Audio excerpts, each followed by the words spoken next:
Good evening or morning or whatever time of the day happens to be. Welcome one, welcome all to the Writer's Block podcast. I am your host, Greg Nikas, the P.T. Barnum of talking to writers about their works. Gonna add that to the business cards. Ooh, I'll put it on LinkedIn. And this week on the podcast, I am sitting down with poet Victoria Lauren to talk about her works Crescendo of Chaos and Promises of Poison, how she used poetry to help overcome physical adversity in her life, her upcoming romance novel, and so much more. Quick note for this week's episode of the podcast, guys. I have had a slew of technical difficulties over the last couple of weeks, hence the Deborah Goodrich-Royce and Billy Ray episodes being clearly done from my laptop. I believe we're all patched up now, knock on anything you can here, but as a result, there is not a video version of this episode of the podcast. It did not come together the way that I wanted it to. So if you were looking for the video version on YouTube or Patreon, I apologize. There is not a video version of this episode of the podcast, but the audio version will still be posted. I'll still do a thumbnail, like that makes it better. And we are full speed ahead on to working technology, but we'll just knock on wood there for that. If you are enjoying the Writer's Block podcast, please consider leaving us a review on Spotify, Apple Podcast, YouTube, or your podcasting platform of choice. Follow along with us over on social media. We are at Writer's Block Pod on Instagram, TikTok, and Facebook. And if you want to go the extra mile and help us keep the lights on, you can do so by heading over to patreon.com/writersblockpod, where you can support the show directly and get early access to our content and maybe help Greg fix his computer, because, oh boy, is it necessary. If you follow me over on my YouTube channel, I did a short where I kind of just crashed out about my technical problems. All right, gang, without further ado, housekeeping out of the way, let's get into today's conversation with Victoria Lauren. So, Victoria, what first drew you to poetry? And can you remember the moment you realized that it would become central to your life? My third grade teacher did a unit on poetry, and that's when I started playing with words. Then my fourth grade teacher had us write our first book of poetry, and I was so excited because he gave us these really beautiful white hardbound books, and they were real books. And I was like, all right, when I grow up, I want to be an author. I kind of never thought that would really happen. But after I turned 24, I got into this car accident where I ended up with a traumatic brain injury. A driver behind me was texting and driving, hit my car, and I ended up with a TBI. I ended up with traumatic brain damage, and I had to relearn how to walk and talk over the next 2 years. Over that first year, I ended up writing my first book because the things my brain would think and the things that came out of my mouth were so different. And it was such like a betrayal. I had never had problems expressing myself before. All of a sudden, the wrong words were coming out, and people thought it was so funny. I did not think it was very funny. I was so frustrated because I could not do the simple act of communication. So I started writing. I was writing a lot because it was the only way I could feel like I could communicate what I was thinking. And I wasn't really sharing it with anyone. And I looked at it one day and I thought, wow, I wonder if I have enough here for a book. I compiled it all. And sure enough, I did. And I started editing, and it became such a special piece to me because it was from such a personal time in my life where I could not really communicate any other way. From the first spark of an idea to a finished poem, can you walk us through your writing process? It's usually just like one line or a couple of words that I really like together, or the imagery of an idea that I want to explore. I go with that concept, and more often than not, I end up writing it in my notes app and I'll play with it from there. I'll jot something down really quickly, come back a couple hours or even a couple days later, look at it with fresh eyes, and go at it again. And I'll do that a couple times before I send it to my editor, get a couple outside perspectives, do another round of edits, and then once I feel like it's in a good spot, I'll leave it alone. I know you mentioned that your third grade teacher is one that kind of put you on this path, but do you have other poets or writers that have shaped your voice, and in what ways have they influenced your work? Ooh, I really love Laying Leave. I really love I Wrote This For You, which is an anonymous author who goes by that pen name, all one word. I really love Anais Nin. Those are just, I feel like they have impacted the way I write and the way I tell a story. Like you can do so much emotion with so little. You don't necessarily need that long to develop your story in poetry, and I love that about it It can be one line that'll just shake you to your core, or one line that'll change the entire perspective this of the story that you're reading. And I really respect that about poetry. It's not always the longest poem. Sometimes it is a couple pages, and sometimes it's not. Sometimes it's a couple stanzas. You're still getting a full story. You're world building in such small space. When you are writing poetry, I know that some people are drawn to specific forms, things like this person goes towards sonnets, this person is more of a Mm-hmm. haiku person. Mm-hmm. You dabble in a little bit of everything in your work. What draws you to writing in the different forms of poetry? Have you ever felt more connected towards one over the other, or is it just kind of a vibes thing for you? It's truly just a vibe thing. I've also started kind of playing with full length novel, but poetry is just, I don't know, it's kind of where my heart lives. There's something about the medium that really speaks to me. It's a challenge at the same time. It's so fun. It's like, how much can you say in a short amount of time? How well can you get your story across in 16 lines? How much can you say with so little? How can it pack a punch in a page and a half? Yeah, it is. It's definitely a rewarding creative challenge, I imagine, to do that, to try and condense a whole world of thoughts, a whole ocean of ideas down into the 16 lines.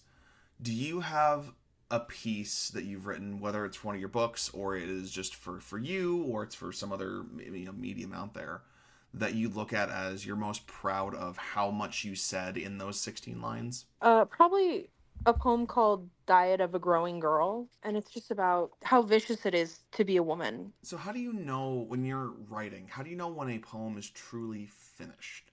Like, what does your revision process look like? How in depth do you go? Does it have to be like completely perfect and everything as pristine as it can possibly be, or what is? Honestly, you'll feel it, as cheesy as that sounds. It will feel like itself. It will no longer feel like yours. It'll feel like it's ready to go off into the world. Are there recurring themes or questions that you find yourself returning to in your poetry? Yeah, I find myself returning to the idea of what does it mean to be a woman? There is a sharpness. You walk this knife's edge of beautiful femininity.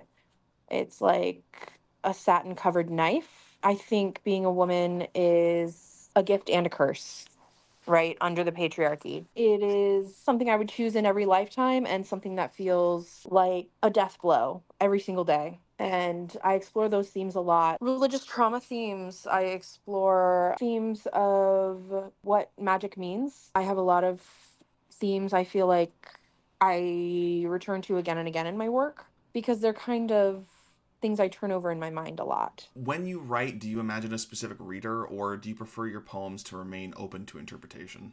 I think to a point they're open to interpretation. One of my favorite things over the years has been people messaging me after reading my poems and sharing their own stories and saying how it affected them or what they thought about when they were reading it. And that has been such a joy. I've even gotten like art people have drawn based off a poem with lines of the poem in it a couple times. And that has been so cool. As someone who has gone both the independent publishing route and the more traditional way, what are the differences between each of the two publishing methods, and which path do you prefer to take, do you think? I mean, I can't recommend self publishing enough to people, quite genuinely. I genuinely don't think there's one way to publish. I don't think it has to be, you can only go the traditional route. I don't think it needs to be, you can only publish through KDP on Amazon. I just think whatever works for you, if you have the guts to write a book, put it out there for people to read. Like, it's something not a lot of people do, like taking the time to really sit down and write a full book. It's an accomplishment, whether that's on KDP scale, whether that's all the way up to a big publishing house. And I firmly believe that. It's an accomplishment no matter what. What advice would you give to emerging poets or emerging writers that are trying to develop a distinct and authentic voice just for the very first time? Read and figure out what you like, figure out what you don't like. Go see shows, go see improv shows, go to the theater, go to the movies, go have an adventure. because you cannot write from nothing. You cannot live your life in a vacuum and expect to have something to say. You have published two different poetry collections. You have a third one inbound. For each of these books, did they have certain themes, like specific themes behind each specific book, or perhaps life events that shaped each edition?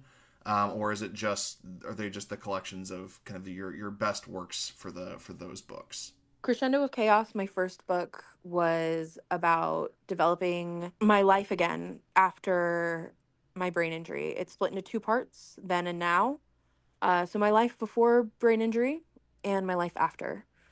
It's about growing up and realizing life does not always look the way you thought it would as a kid. It's about what it means to be human. It's about the noise and the longing of growing up. It's falling in love, realizing life doesn't always go your way.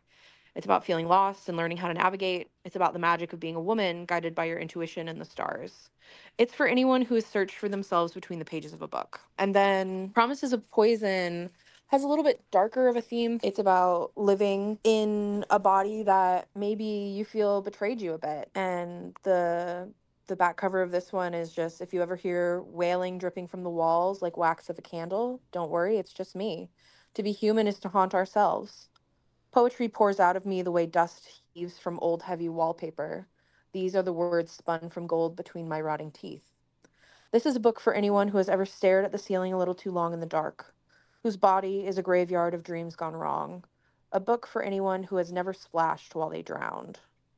Stories full of fairy tales and promises of poison, tied up with a beautiful bow. And I just was at a very different point in my life writing it. I had lived with chronic illness a few years, and I think chronic illness is the kind of thing that will eat you from the inside out. It eats your bones, it rots your brain. And if you don't put that somewhere, it'll eat you alive. Three poetry books almost out to everyone now. Do you think that, is there another genre that you would like to play in as a writer, outside of poetry, or is this kind of the lane you're going to be in for at least a little while? Ooh, so I actually started my third book, and it is a new adult romance, and I'm really jazzed about it. It is a queer new adult romance, and it's a lot of fun. It's a big departure from what I've been doing, and it's fun. Just getting to play in a brand new sandbox. It is playing in a brand new sandbox. I like the sandbox. It's definitely tricky doing a novel in comparison to poetry. It's a completely different medium for me. There's so many learning curves I'm finding, but I'm having fun with it. What is one question that nobody ever asks you that you wish that they would? Ooh, what book would I recommend? I would recommend The Hazelwood by Melissa Albert. It is a twisted fairy tale for the ages, and it has become one of my favorite books in the last 10 years. I can't recommend it enough. I read it like once a year, and it's a delight every single time. And it is a feast for your eyes, quite genuinely. Victoria, thank you so much for joining us on the podcast this week. For anyone who's curious, where can they go to keep up with you, to find your books, and just keep up with all the cool stuff that you're doing right now? Absolutely. So you can find my books under author name Victoria Lauren, Crescendo of Chaos, or Promises of Poison.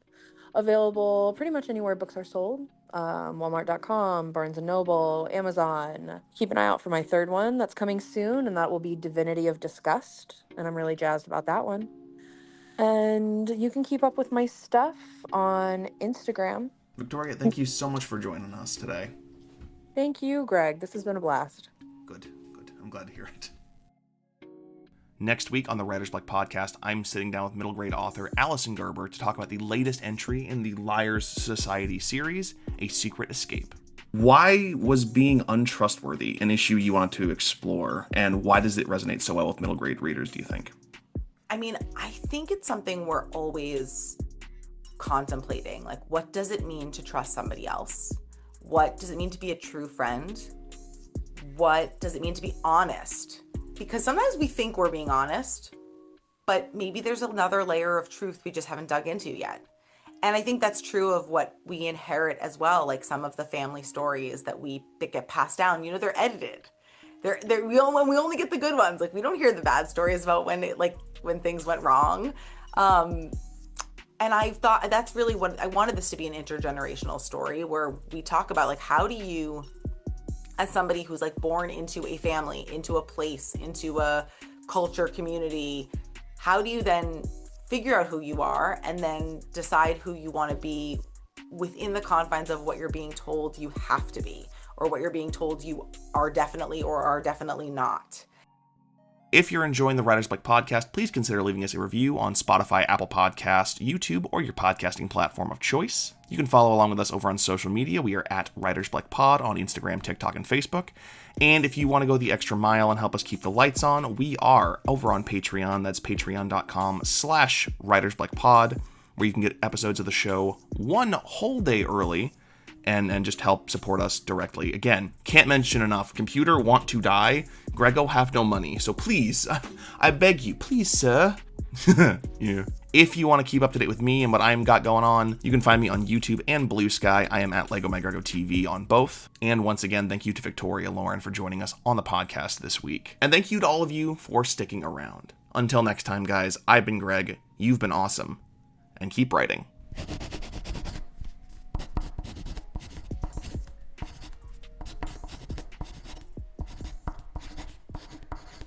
Writer's Block is a Good Nerd Media production. Hosted by Gregory Nikes, produced by Grimothy Kaus, produced and edited by Gregory Nikes. Special thanks to Victoria Lauren.